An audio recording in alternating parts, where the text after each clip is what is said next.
संसार दुखमय है।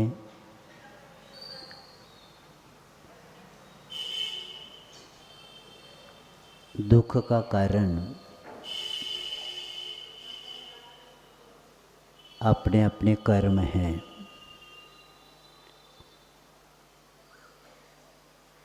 और कर्म की निर्जरा ही धर्म है। इस बात को बताते हुए आचार्य संबतभद्र मुनि महाराज प्राणी मात्र के लिए जो धर्म के ईश्वर ने जिनेन्द्र देव ने जो उपदेश दिया वही मैं आपको उन्हीं के द्वारा प्राप्त धर्म की व्याख्या में बता रहा हूँ। और धर्म का संबंध आत्मा के साथ रहता है। धर्म के नाम पर क्रिया होती है, लेकिन उस क्रिया करने के बाद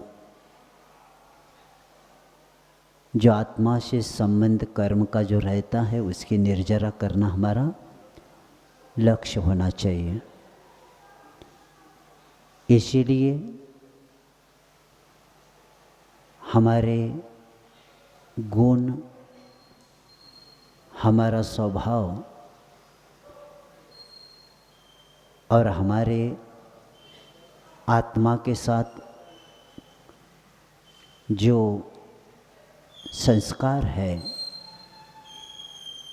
उसको संस्कृत करने के लिए धर्म ही कार्य में आता है। और वे धर्म सम्यक दर्शन ज्ञान चारित्र को धर्म कहा गया था, बताया था।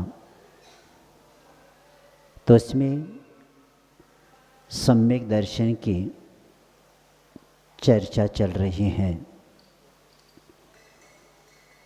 श्रद्धान,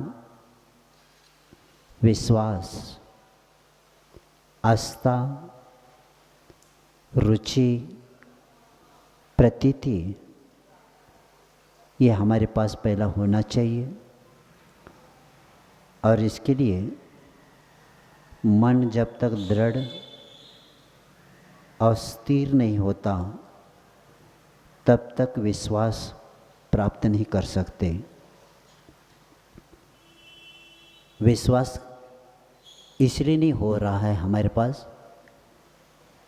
पास संशय, संदेह और भ्रम मन में होने के कारण मन हमारा सदा चंचल रहता है। विश्वास नहीं होने के कारण तीन है: संदेह, संशय और भ्रम। किसका भ्रम? भव भ्रम। भव का भ्रम, संदेह और संशय ये मन में जितनी बढ़ती है मन उतना चंचल होता है। और मन जितना चंचल होता है उतना दुर्बल बन जाता है। तो इसीलिए हमारा विश्वास बहुत गाढ़ा होना चाहिए, तब जाकर धर्म प्राप्त करने का हम पात्र बन सकते हैं। तो देव, गुरु और शास्त्र, इसके ऊपर श्रद्धा होना ज़रूरी है कि वही व्यक्ति समीचीन दृष्टि यानी सम्यक दृष्टि प्राप्त मानी बन जाता है सम्यक दर्शन को प्राप्त करके। और ऐसे महान आदर्श को अपनी श्रद्धा का आधार बनाना चाहिए। हम इतने सौभाग्यवान हैं कि महान पुरुषों ने जिस धर्म को श्रेष्ठ माना वह धर्म हमें प्राप्त हुआ है। और इसलिए इस तरह की बलवती श्रद्धा अपने विश्वास को परिपुष्ट करेगी। और विश्वास श्रद्धा उनकी नहीं होती कि जिनके जीवन में कोई भी आदर्श नहीं होता। और इसीलिए श्रद्धा का कोई आधार नहीं होने के कारण आत्मविश्वास की साधना उनके पास नहीं रहती। आत्मविश्वास की साधना कब होती है? जब आदर्श जो हमारा स्थान है वो अगर ठीक है तो हमारी आत्मविश्वास की क्या बन जाएगी? साधना बनेगी। अगर हमारे आदर्श ठीक नहीं है तो हमारा विश्वास होगा लेकिन अंधविश्वास होगा। इसीलिए सम्यक दृष्टि के पास आत्मविश्वास रहता है और मिथ्या दृष्टि के पास अंधविश्वास होता है। तो इसीलिए महान आदर्श वे है, समंतबद्ध महाराज कहते हैं कि वे आप्तेन छिन्न दोषेन सर्वज्ञ नागमेशिना भवितव्यम नियोगेन न्यान्यता ह्याप्तता भवेत्। इस श्लोक को 5 नंबर का हम पढ़ के आए। नियम कहने के बाद 3 लोक में कहीं पर भी जाए भगवान का लक्षण स्वरूप यही रहेगा। वीतराग सर्वज्ञ ही रहेंगे और तीर्थंकर के दृष्टि से हितोपदेश रहेंगे। ये कल परसों बता के आए। और इसीलिए ऐसी परमात्मा की हम आराधना करते हैं और इसी के कारण हमें जिनेंद्र भगवान के अनुयायी माने जाते हैं। हम जैन इसलिए हैं कि जिनस्य उपासक जैन, जिनेंद्र देव के उपासक को जैन बोलते हैं। और ऐसे देवगुरु जो हमें मिले हैं यही सर्वोत्कृष्ट एक साधन है कि इनका आधार ही धर्म है और इनके निमित्त से ही हम हमारे धर्म करने के साधन मिलने से हम इनके अलावा कहीं पर भी अन्य जगह जाए तो धर्म हमारा नहीं हो सकता। और इसीलिए सर्वथा प्रकार से कुदेव, कुगुरु और कुधर्म का त्यागी होना योग्य है।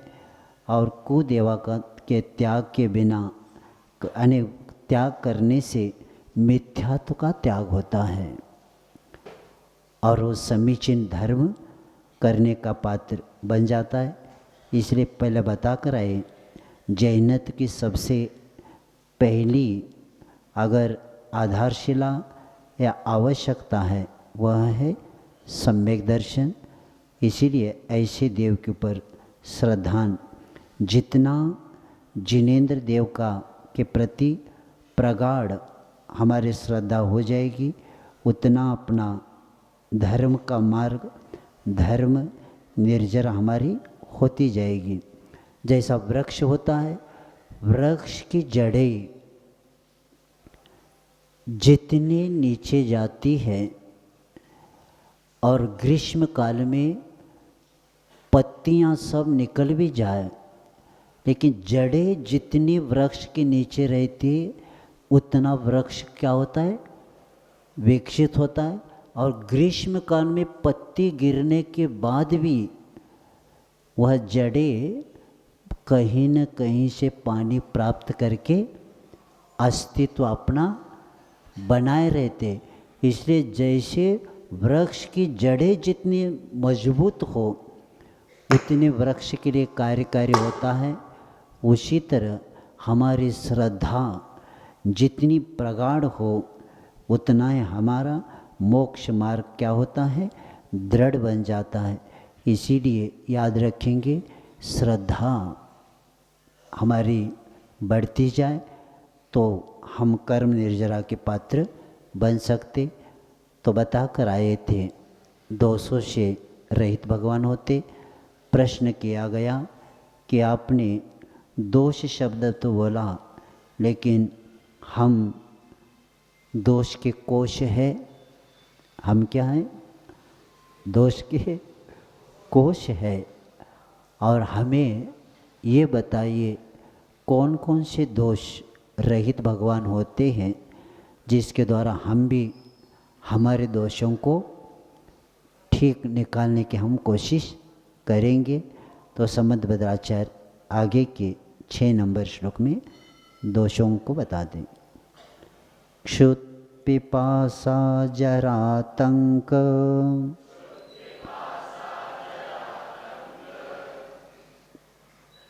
क्षुत् पिपासा जरातंक भयास्मय क्षुत् पिपासा जरातंक नहीं, जन्मांतक भयस्मया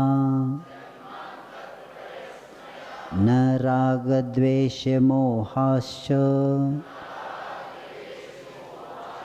यशाप्त स प्रकृति ते। हाँ, दोष बताए जा रहे हैं कि वे भगवान के कितने दोष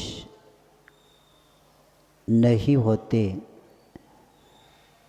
तो बताया जा रहा है भगवान के क्षुत् पिपासा जरातंक जन्मांतक भयस्मया न राग द्वेष मोहास्य यशाप्त स प्रकृति ते। आप तक कितने दोषों से रहित होते तो बताते हैं, क्षुत् यानी भूख, पिपासा यानी प्यास, जरा वृद्धावस्था,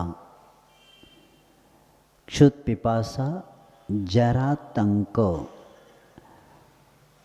जराने वृद्धावस्था, आतंकाने इन व्याधि से रहित यानी रोग रहित, और जन्म क्योंकि कर्म के वश से चारों गतियों में उत्पन्न होना को क्या बोलते हैं, जन्म बोलते हैं। जिनका जन्म और आतंक, मृत्यु को आतंक कहते हैं, भय भीति को भय कहते हैं, और जिसके उदय से उद्वेग होता है उसको भय कहते हैं। स्मय, स्मय यानी जाति कुल आदि को का अहंकार, गर्व करना, इसको स्मय बोलते हैं। राग यानी इष्ट वस्तुओं में प्रीति भाव करना, और द्वेष यानी अनिष्ट वस्तुओं में अप्रीति रूप परिणाम होना द्वेष है। राग द्वेष, और कौन सा शब्द है, मोहाश्च, मोह मोह ने शरीर आदि पर वस्तुओं में क्या होता है, ममत्व अहम बुद्धि होती है, उसको मोह कहते हैं। जो आत्मा को मूर्छित करता है उसको मोह कहते हैं। मोह के बाद च शब्द यहाँ तक आ गया। अब ये यहाँ तक कितने हो गए, च तक 11 हो गए क्या, मोह तक कितने हो गए, क्षुत पिपासा आदि को गिनती करेंगे तो 11 हो गए। अब च शब्द आया, मोहा च शब्द से, और अभी क्योंकि ये 11 हो गए, च शब्द से चिंता, क्या लेना, चिंता ने इष्ट अनिष्ट वस्तुओं के संयोग वियोग को होने पर जो परिणामों में जो भाव होते हैं उसको क्या बोलते, चिंता। चिंता है। और बाद में अरति यानी अनिष्ट वस्तुओं का समागम होने पर जो अप्रसन्नता होती है उसको क्या बोलते, अरति। बाद में निद्रा, निद्रा नींद को क्या बोलते हैं, निद्रा बोलते हैं। और बाद में विस्मय, आश्चर्य परिणाम को विस्मय बोलते हैं। और विस्मय बाद में मद यानी स्वेद और खेद ऐसे शब्द आते हैं। तो इस तरह वे 11 और ये 7 कितने हो गए, 18 यानी 18 दोषों से रहित क्या होते हैं, भगवान होते हैं। ये जिनागम में ऐसे 18 दोषों से रहित देव को ही पूज्य कहा है। और ये जो अभी श्लोक हम पढ़ रहे, ये आदेश सूत्र को विस्मरण करना ही जिनागम का बाह्य विचार करना, क्योंकि निर्दोष शरण ही कल्याणकारी है। इन्हीं के द्वारा हमारा भी कल्याण हो सकता है। 18 दोषों से रहित जीव ही पूज्य होते हैं। क्योंकि पूज्य शब्द हम तो बोलते हैं, लेकिन पूज्य शब्द का अर्थ भी अपने को जानना पड़ेगा। हम किसी के साथ भी पूज्य शब्द नहीं लगा सकते। तो पू संस्कृत में बताते हैं, पुआने पवित्र, क्या करना, पवित्र शुद्ध करना। और पूज आधा, पूजा ने पूजा अर्चा करना।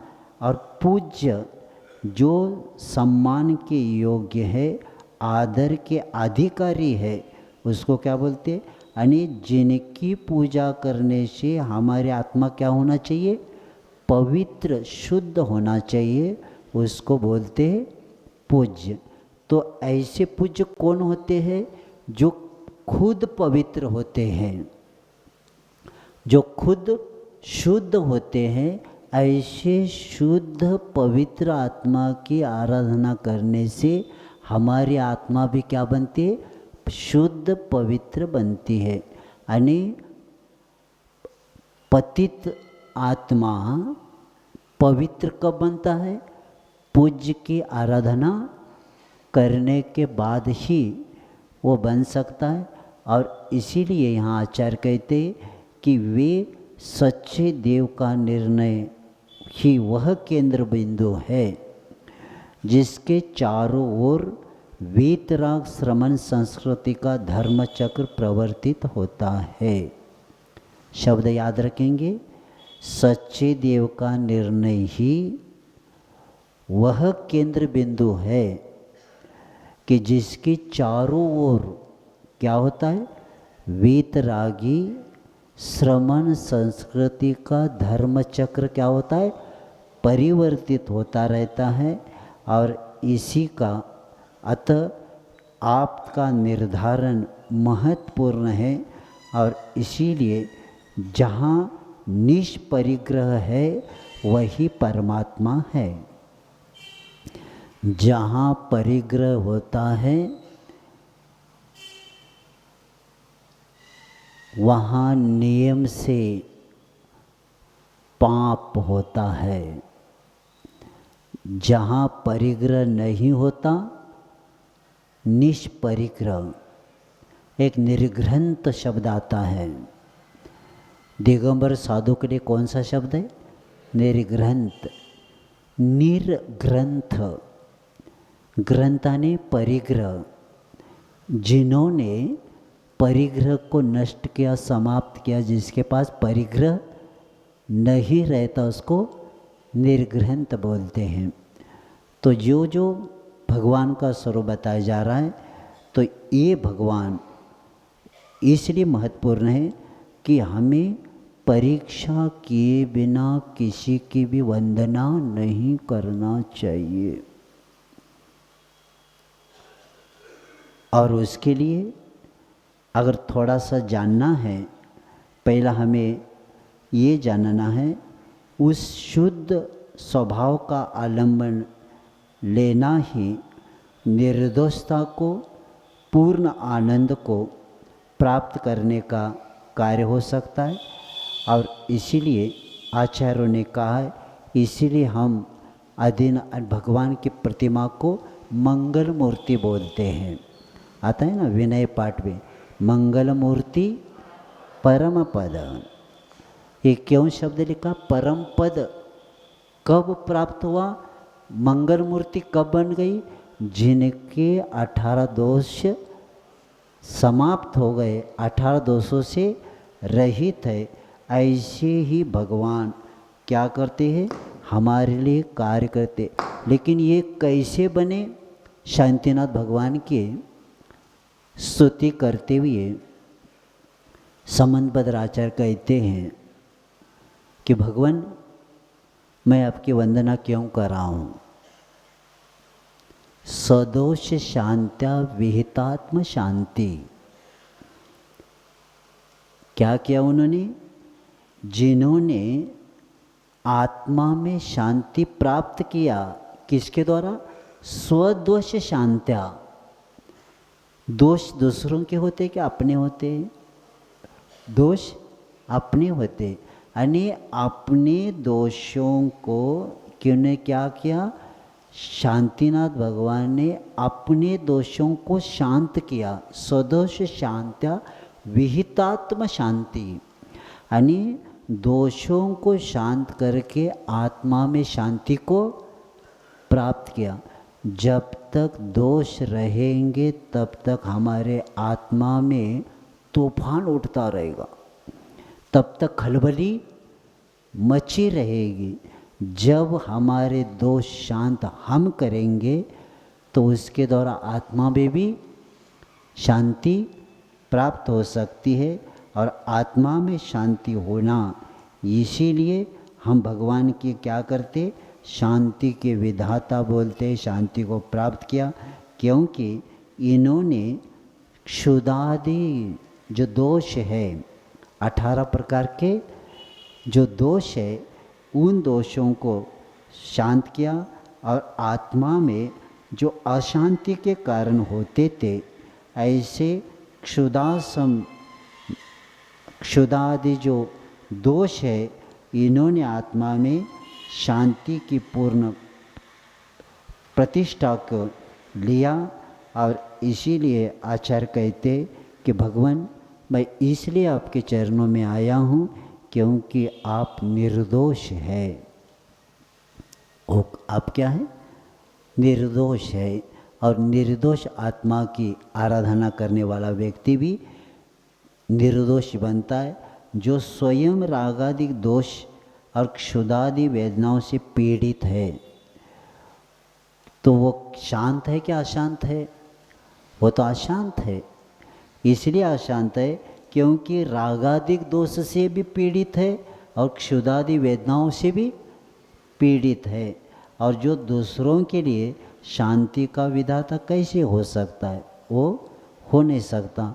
तो ये 18 दोष बता के आचार्य महाराज कहते हैं, और ये इसको जानने के लिए तत्व ज्ञान हो तो ही देव का निर्णय कर सकता है।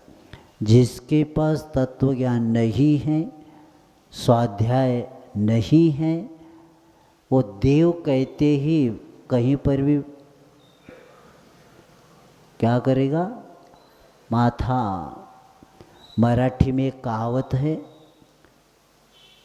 डोकं कुठं टिकवायचं त्याला सुद्धा डोकं चाहिए, डोकं पाहिजे। इसका अर्थ यह है माथा कहाँ क्या करना, झुकाना, उसके लिए भी माथा चाहिए यानी माइंड चाहिए। नहीं तो क्या सब जगह पटकता जाता है। यानी अगर आपके पास माइंड है तो ये आप जान सकते कहाँ इसको झुकाना। और जिसके पास माइंड नहीं ना, वो सब जगह जैसे अमावस्या का नारियल फूटता रहता है ना सब जगह, इसलिए वो भी सब जगह फोड़ता जाएगा। इसीलिए इसके जानने के लिए, तत्व ज्ञान होने के लिए हमें आवश्यक है कि हमें उस आदर्श का, आत्मा का ज्ञान हो तो ही हमारा तत्व ज्ञान की पूर्ण ज्ञान हो सकता है। इसीलिए देव के स्वरूप को जानने के लिए एक दो तीन बातें याद रखना कि पहला, देव के स्वरूप में गुण क्या होते हैं। अब गुण तो हम नहीं समझेंगे क्योंकि गुणी आत्मा परिग्रह के साथ होता है क्या अपरिग्रह के साथ है, इसका भी ज्ञान नहीं हमें। इतना निर्णय करो कि जिसके पास कपड़ा होता है वो गुणी में नहीं आता। अब बाहरी लक्षण तो बताना पड़ेगा, बाद में उनका कर्म कितना होगा। 8 कर्म वाला संसारी तो 4 कर्म घाती कर्म जिन्होंने नाश किया वो देव में आते हैं। तो 4 घाती कर्म नाश करने वाले कपड़े में रहेंगे क्या, परिग्रह के साथ रहेंगे क्या, नहीं रहेंगे। अब और जो थोड़ा सा स्वाध्याय हो गया तो ये जानना कौन से गुणस्थान में होते हैं देव, कौन से गुणस्थान में देव बनते। तो जैन धर्म में 5वें गुणस्थान तक, 4थे गुणस्थान तक गृहस्थ होता है, सम्यक दृष्टि हो गया तो, और व्रती रहेगा तो 5वां गुणस्थान रहेगा, क्षुल्लक, ऐलक, आर्य का व्रती, प्रतिमाधारी, ये 5वां गुणस्थान।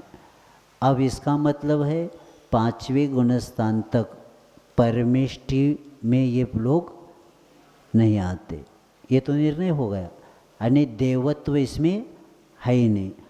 अब 6ठे गुणस्थान से 12वें गुणस्थान तक मुनि ही रहेंगे, अभी भी देव नहीं। 6ठे गुणस्थान से लेकर 12वें गुणस्थान तक श्रमण ही रहेंगे। अब 12वें गुणस्थान को ऊपर प्राप्त करने वाला व्यक्ति क्या रहेगा, केवल ज्ञानी रहेगा। तो ये देव में आते, देव संज्ञा कब आती है, जब 13वें गुणस्थान में जाते हैं, उसके पहले देव शब्द आता ही नहीं। अरिहंत जिसको बोलते हैं हम, और जो अरिहंत पद को प्राप्त किए, तीर्थंकर पद उनके अगर पास है तो उनकी क्या हो जाए, दिव्य ध्वनि खिर जाएगी। तो 13वें और 14वें गुणस्थान में हम इनको अरिहंत ही कहते हैं, और गुणस्थान 14 के बाद क्या बनते, सिद्ध बनते हैं।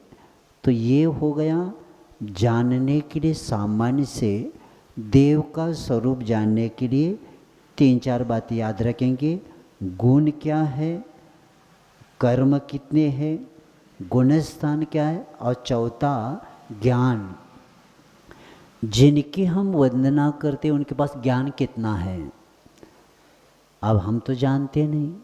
प्रतिमा तो सामने है, तो प्रतिमा सामने है तो वो प्रतिमा जब केवल ज्ञान का उस पर क्या किया जाता है, यानी जन्म गर्भ जन्म तप के बाद केवल ज्ञान, यानी कितना कल्याणिक होना चाहिए उनके, 4 कल्याणिक होना चाहिए। जिनका 4 कल्याणिक हो जाता है वही प्रतिमा हमें पूजनीय बनती है, उसके अलावा नहीं बन सकती। क्योंकि हम पंच कल्याण में जब क्रिया गुरु महाराज के साथ किए हैं, देखा है, तो पहला क्या होता है कि मुनि बनते ही वहाँ क्या किया जाता है, 3 क्या लगाया जाता है, 3 दीपक की बातियाँ जलाई जाती है और चौथी भी बात जलाई जाती है। तो प्रतिमा को दीक्षित करते ही उस प्रतिमा के सामने कितने दीपक जलते, 4 दीप। 4 दीप का अर्थ क्या है, कितने ज्ञान है, मति ज्ञान, श्रुत ज्ञान, अवधि ज्ञान और मन परे ज्ञान। ये 4 ज्ञान के 4 दीपक हो गए बातियाँ।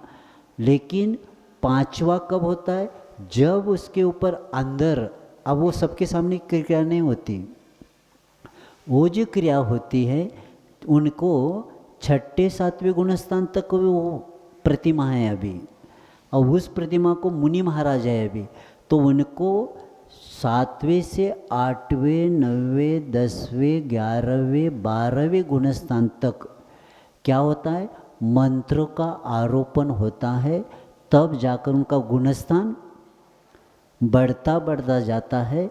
और 12वें गुणस्थान का होते ही आचार्य महाराज कहते अंतिम मंत्र बोला जा रहा है, और जब गुरु महाराज मंत्र बोलते हैं, संस्कार बहुत जाप होता है, उसके बाद 5वीं ज्योत केवल ज्ञान की, चौथी ज्योत क्या हो, 4 हो गए, 5वीं ज्योत होती उसमें उसको ज्योत को जलाते, तो ये क्या हो गया, केवल ज्ञान की प्राप्ति हो गई। ऐसे जाके 5 ज्ञान जिनको प्राप्त हुआ है वही भगवान होते हैं, इसके अलावा भगवान नहीं होते।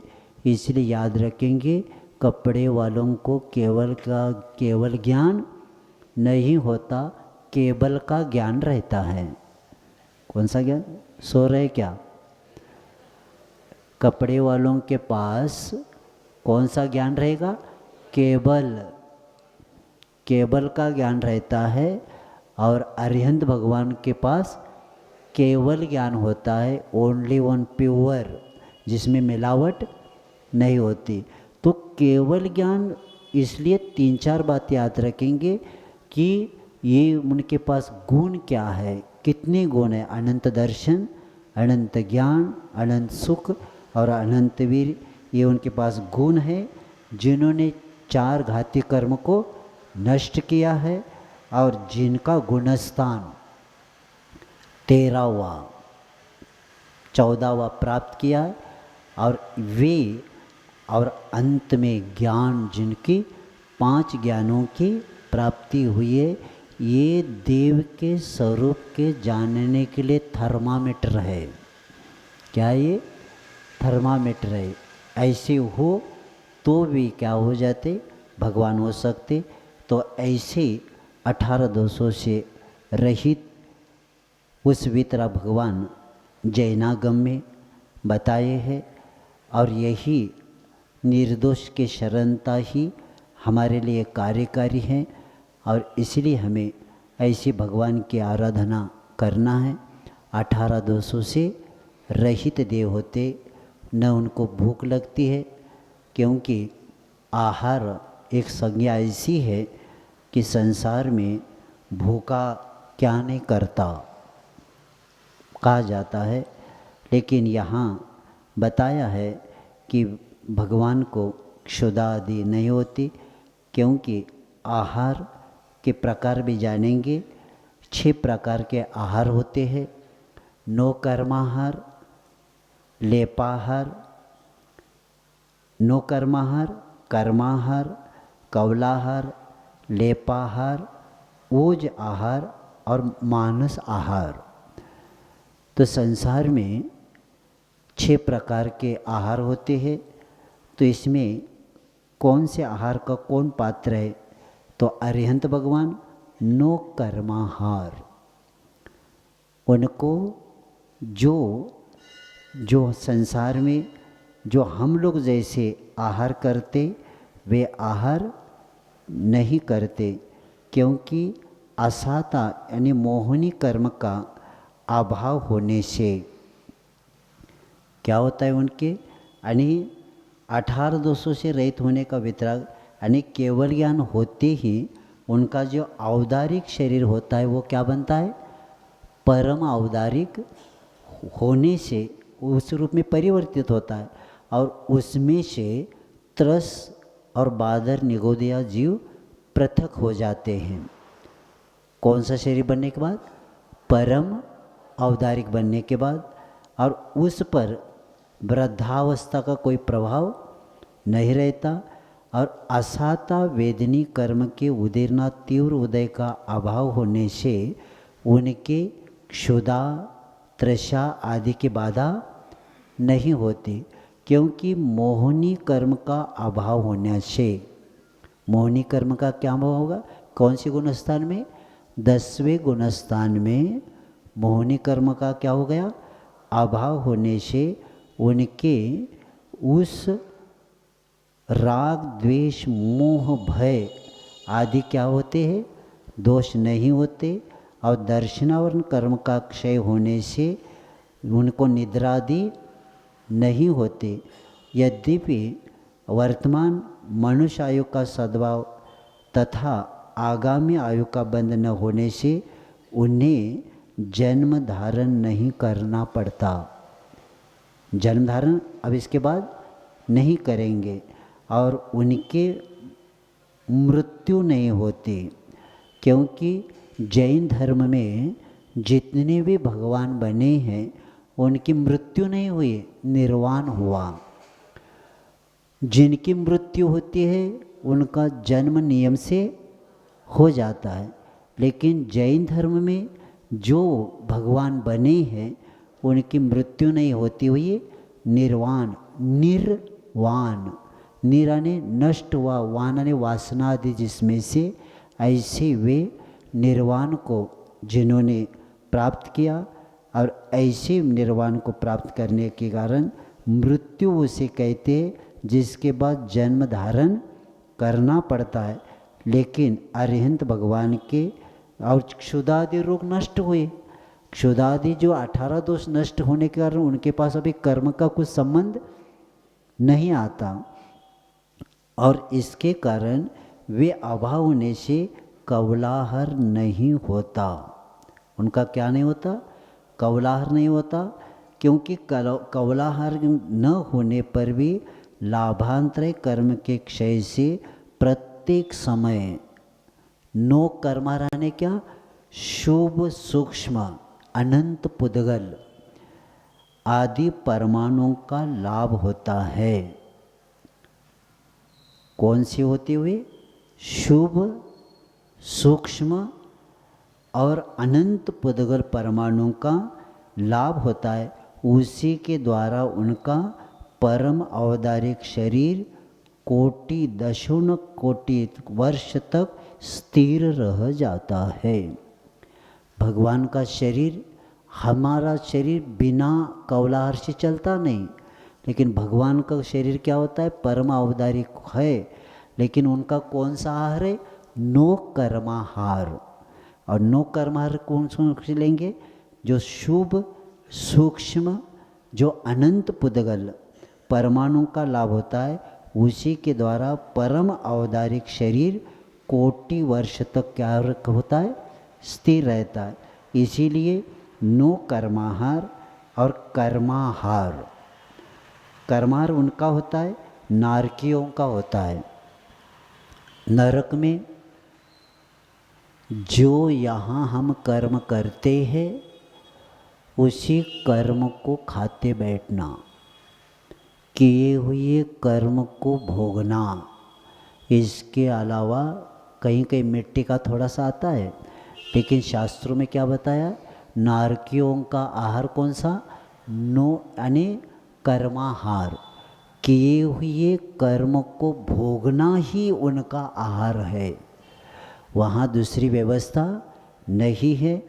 तो कर्माहार और कवलाहार, मनुष्य और तिर्यंचों का आहार कौन सा होता है, कवलाहार। कवल यानी ग्रास, ग्रास बना के लेते हैं मनुष्य, तो इसलिए कवल आहार इसको बोलते। ये मनुष्य और पशुओं का होता है। और उसके बाद लेपाहार, जो अंडज पक्षी होते हैं, उन पक्षियों को जो अंडे में रहते हैं उसको माँ, जो पक्षी होते वो क्या करते, उस पर बैठते हैं और उसमें उष्मादि देकर ओज आहार, यानी वो उनको ओज आहार मिल जाता है अंडे के उस कवच के द्वारा। और माँ उसकी जो होती है वो पक्षी आदि क्या करते, उस पर बैठ जाते। उस उष्मा के कारण उस कवच के द्वारा उनको क्या मिलता है, अंदर आहार मिलता है। इसको बोलते ओज आहार। अंडज पक्षियों का आहार कौन सा, ओज आहार। और वनस्पति वृक्षादि वनस्पति का लेपाहार। छठवा कौन सा है, लेपाहार। जो वृक्ष होता है उसकी जो साल होती है बाहर की, उसके द्वारा उनको देख लेना, कहीं कहीं वृक्ष की साल निकलते वृक्ष सूख जाता है, क्योंकि उसी के द्वारा उनको क्या मिलता रहता है, आहार मिलता है। तो वनस्पति वृक्षादि उसमें लेपाहार होता है। और अरिहंत भगवान के ये कौलाहार होता है। और इसका विश्लेषण शास्त्रों में अन्य जगह बहुत जगह मिलता है। तो इसलिए ऐसे 18 दोषों से भगवान की हम आराधना करते। और अब आगे कहते हैं कि ऐसे जो भगवान आपने बताया उसको हम किस किस नाम से पुकारते हैं। परमेष्टि परम ज्योतिर विरागो विमलः कृति सर्वज्ञो नादिमध्यांत सार्वः शास्तोपलाल्यते। हाँ, अब जिस भगवान के 18 दोष नहीं होते उनको हम किन किन नाम से पुकारते हैं। तो आपके नाम बताए जा रहे, परमेष्टि परम ज्योति विराग विमल कृति सर्वज्ञ अनादि मध्यांत सार्व और शास्ता। तो इस तरह 8-9 नाम लेके यहाँ आप्त के वाचक नाम बताए हैं। वैसे तो भगवान के नाम कितने, सहस्त्र नाम अपने पास कितने हैं, 1008 नाम, जिन सहस्त्र नाम बोलते ना, वैसे भगवान के हमारे पास कितने नाम हैं, 1008 नाम बताए हैं। लेकिन जो हम ज़्यादा उपयोग में लेते हैं वह 8-10 से ज़्यादा प्रकार में लेते हैं। तो इसमें एक एक की व्याख्या अपने को बहुत अच्छी से समझना है, क्योंकि प्रत्येक शब्द के पीछे बहुत रहस्य है।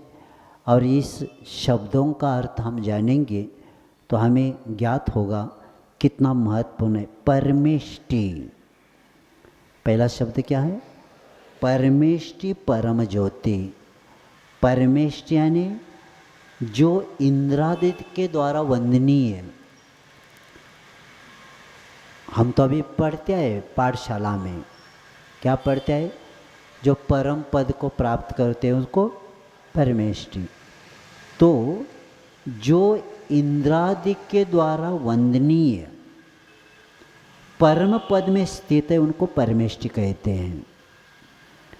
क्योंकि जिनको हम वंदना पूजन करते हैं उनको पहला कौन पूजते हैं? देवा दर्शनम देव देवस्य। देवादि देव के द्वारा, ये देव की देवों के द्वारा जिनकी वंदना होती है, पूजा होती है, ऐसे देवादि देव यानी इंद्रादि के द्वारा जो वंदनीय है और जो परम पद में स्थित है। परम पद में कौन स्थित होता है? जो कर्मों के अधीन नहीं होता, जो इंद्रियों के अधीन नहीं होता, जो विनाशिक राज्य संपदाओं से रहित होते हैं और जिनके पास स्त्री आदि के अधीन जो नहीं होते और जिन्होंने अपने कर्म को जीता है। कर्म विजेता को जिन कहते हैं और ऐसे जिन है क्या होते हैं? परमेष्टि होते। बाद में परम ज्योति, परम और ज्योति। परम यानी आवरण रहित, परम यानी क्या लेना? आवरण रहित। ज्योति यानी ज्ञान, जिनका ज्ञान आवरण रहित है और जो निरावरण यानी केवल ज्ञान से सहित है, उन्हें बोलते हैं परम ज्योति। क्योंकि अतीन्द्रिय अनंत ज्ञान में लोक और अलोक क्या होता है? समस्त पदार्थ अपने त्रिकाल वर्ती अनंत पूर्ण पर्याय को वो जानते हैं, इसलिए वो परम ज्योति है। भगवान इंद्रिय है, इंद्रिय अनिंद्रिय है। क्या है वे? अनिंद्रिय। अनंत ज्ञान में क्या क्या उन्होंने? लोक और अलोक वर्ती समस्त पदार्थों क्या क्या किया?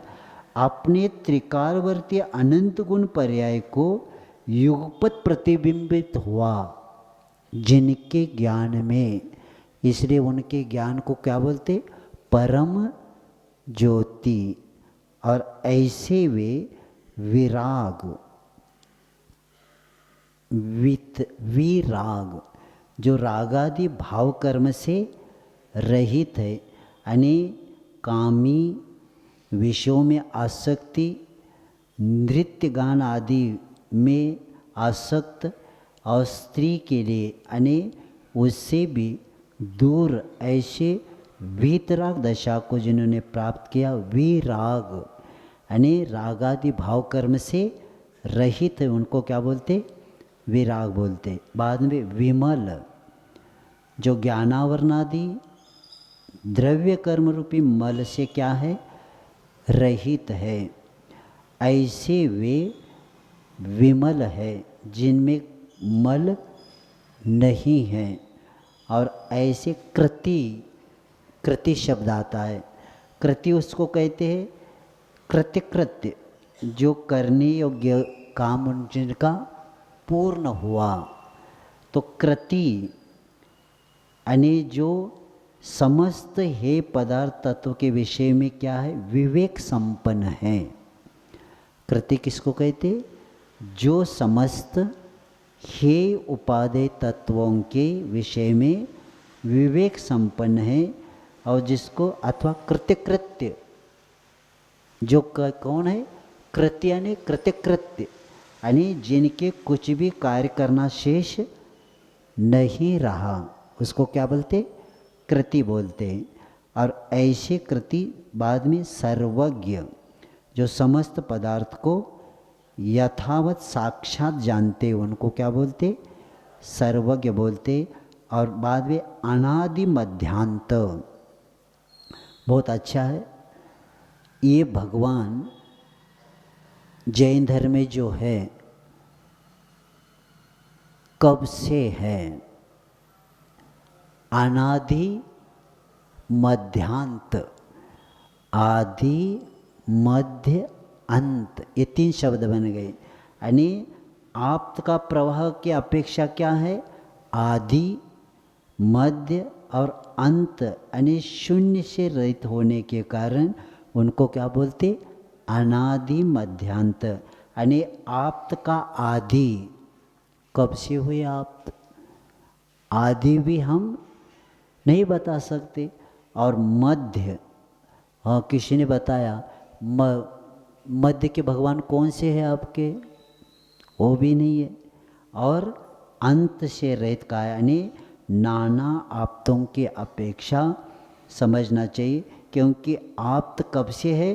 अनादिकाल से होते आए हैं और अनंत काल तक होते रहेंगे, जिनका न आदि है, न मध्य है, न अंत है। अगर आदि मध्य होता तो अंत भी होता, आदि अगर होता तो मध्य भी होता और अंत भी होता। तो अंत होता तो हमारा नंबर नहीं लगता। अनंत जीव है संसार में, जैसे जीव अनंत है वैसे भगवान भी अनंत बने हैं और आगे भी बनते जाएंगे। और अंत नहीं होता तो उसका मध्य भी नहीं होता। और अंत का शब्द आता है शास्ता, जो यथार्थ तत्व का उपदेश करने वाले होते उनको क्या बोलते? शास्ता। इस तरह और भी विषय रह गया, कल वो इसको बताएंगे। तो ऐसे भगवान के प्रति नामावली बता के और भी इसमें विषय बहुत अच्छा है, कल बताएंगे। और ऐसे उस भगवान की यहाँ नामावली देख के समंत महाराज, अब कल अपने को ये विषय लेना है कि नामावली होने के बाद अब आप्त का वचन होने के बाद आगम का व्याख्या बहुत अच्छी है। आगम हम बोलते हैं, लेकिन आगम का लक्षण क्या होता है और आगम शब्द क्या बताता है? आ ग म, आने आप्त कथित, गने गणधर रचित, माने मुनियों के द्वारा मनन किया हुआ, आचरण किया हुआ, उसको क्या बोलते? आ ग म, शास्त्र, शास्त्र, शास्त्र यानी आत्मा की जो रक्षा करता है उसको शास्त्र बोलते। बहुत अच्छा व्याख्या है, कल बताएंगे। तो ऐसे देव का स्वरूप विषय पूर्ण हो गया, आगम का विषय कल से बताएंगे।